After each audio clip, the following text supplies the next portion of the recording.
Welcome to the Sage Thought Leadership Podcast, transforming the way people think and work so their organizations can thrive. Well, hi everyone, and welcome to our podcast. I'm Ed Kless, and with me today is Chris Mealy. Chris is the managing partner at Software Pricing Partners. Chris and his team help B2B software companies develop innovative pricing strategies that delight customers and frustrate competitors, while minimizing risk at every stage of the pricing process.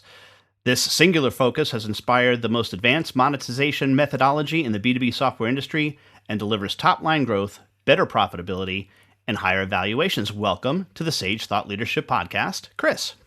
Thank you for having me, Ed. Well, first, Chris, why do you do what you do? Well, we could talk a long time about that.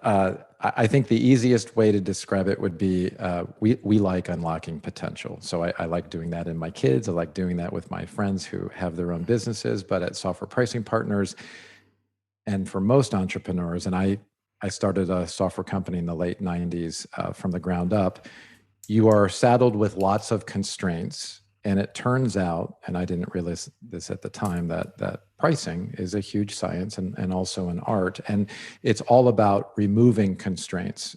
And what we see with lots of entrepreneurial startups, as well as publicly traded companies, many companies have wonderful technology. Many companies have wonderful cultures, but they reach a fraction of the value that they should reach. And we tend to all dream up really great products and services. Then we launch them into the marketplace. And then later we say, I wonder if we should figure out how we should price those. Like maybe we should try to make some more money on that. And that was very much my personal journey when we started. And the funny side note is I hired Software Pricing Partners in 2008. And that's ultimately how I ended up here in 2013 when I exited that company. And tell me about the transition in the software industry to the subscription model. Well, the transition in our parlance is typically described with a bit of a buzzword that it's on-prem to cloud. And so there's a couple things underneath there that are transitioning. The first is the technology typically is transitioning. We used to deliver software on-premise. That's what on-prem is short for. On-premise typically carried with it a payment, which was a really large upfront payment. You'd stroke a check for an enterprise resource planning system or some sort of bigger implementation of software for, let's say, $250,000. And then you would pay somewhere between 18, 23% annual maintenance to get support. And then that carried with it this idea that every year you would upgrade. So the software company would publish a new version. They then had to deal with the friction of deploying that software. So I would come up with a new version. I'd ship it to you, Ed, and you'd say, well, gee whiz, I'm really busy this month. I can't really deploy this out, until next month. And that created lots of complications for software companies to manage. And so there's this technology shift. And so people typically re-architect for the cloud. And that gives them lots of economies of scale, especially on the cost structure side, lots of scaling potential. The second transition, though, however, was more of an economic structure transition. And that says, well, if in the old days I charge you $200,000 plus 20% annual maintenance for 3 years, that's $40,000 plus $40,000 plus $40,000, that's $120,000 more of support on top of the 200, that structure now gets morphed into and collapsed into a subscription stream. And when that gets collapsed into that subscription stream, first, many people calculate that incorrectly, right? So one of the common things that everybody leaves out is they forget, well, I'm in the cloud and I have to now, as the software company, pay for hosting. So if you don't factor that into the model, oops, you may not be as profitable as you were before. And carried into this third part of the transition, which gives most entrepreneurs nightmares, is the hit to cash flows. And so somebody says, well, wait a minute, if I sold 200,000 up front plus 40 grand in annual maintenance at 20%, that's 240, let's call it $250,000 deal. If all of a sudden I convert that into a subscription, my first year revenue may be a fraction of that. Maybe instead it's $60,000 a year over 3 years, plus some other things. And so it's in that gap of, I could have had 250 grand up front, and now I only have, let's say, 50 to 100 grand up front. And then you multiply that out by the number of customers you have.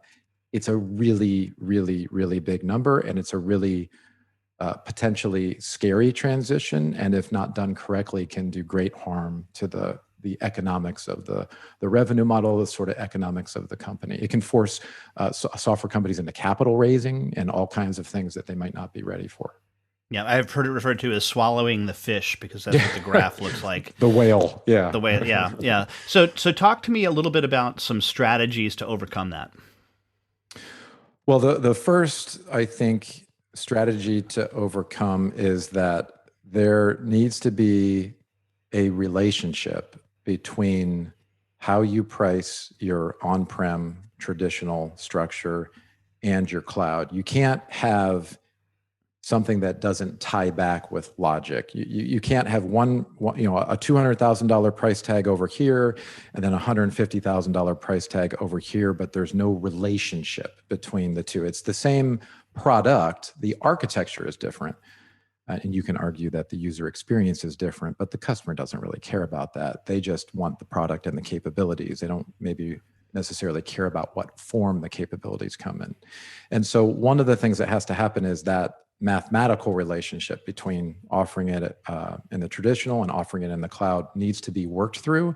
And most companies that work through that, first have to pick a time horizon. They have to say, well, am I going to pick a 3-year equivalency or a 5-year or maybe a 1.5 year? Like, how do I want to think about that? And that really relates back to how do the community of buyers think about that? When somebody is presented with the option of I can buy on-prem or I can buy in the cloud, they're making an economic decision on the numbers, and those numbers need to make sense. So that's the first piece.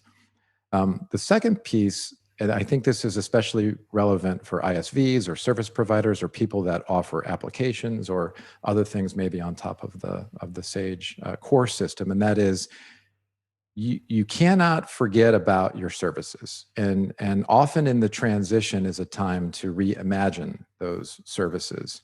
You may not have looked back at the service lineup and the prices that you're charging for that and the structure of what you're offering for many years because it's been working, for the last few years, and away you go.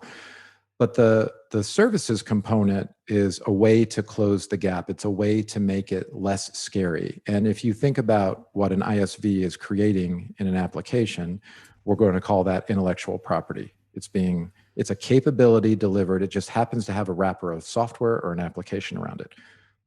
If you think about a service, what is that? It's intellectual property being delivered through some sort of method or trade secret or process. It is the exact same thing. It's value that you're delivering. It just carries with it in a different form, in the form of a service. And as soon as you make that leap, that connection point, you realize, well, wait a minute, my services deliver value and can deliver on par value with software. We can begin wrapping software services or services around the software to close the gap. So the thing that you want to look at is in that example earlier where I had a $200,000 transaction and let's say it drops to 60,000, can I come up with a delta of 100 grand of services around things that maybe traditionally I haven't done? Maybe the customer needs more training. Maybe they need more professional services. Maybe they need more data conversion. Maybe. And it's in that discussion that you can very creatively make the leap without taking as you eloquently said, the fish down the throat. And Chris, we have an exit question that we ask all of our guests, and that is, who is a hero of yours and why are they a hero? Well, that would be my grandfather. So he's no longer with us, unfortunately, but he was an early entrepreneur, came over on the boat in New York City and built some really neat businesses. And one of the things that he would always tell me growing up is, and I live by this, is it doesn't really matter what you put in a contract. If two people want to take advantage, they're going to take advantage. So the only thing you have is to be a man of your word, to have a a business that stands by your word, that means, of course, a corresponding responsibility to be very careful what you promise. And it's in the communication of your services and the boundaries. And in our process, we spend a lot of time also talking about what we don't do to make sure that expectations are set right, is really been sort of a core principle here at Software Pricing Partners that really came back from a lot of his coaching when I was 9 and 10. And lastly, Chris, how can somebody contact you? Softwarepricing.com. All right. Absolutely fantastic. Chris Mealy, thanks so much for being a guest on the Sage Thought Leadership Podcast. Thank you for having me. Review and subscribe by searching your podcast player of choice for Sage Thought Leadership Podcast.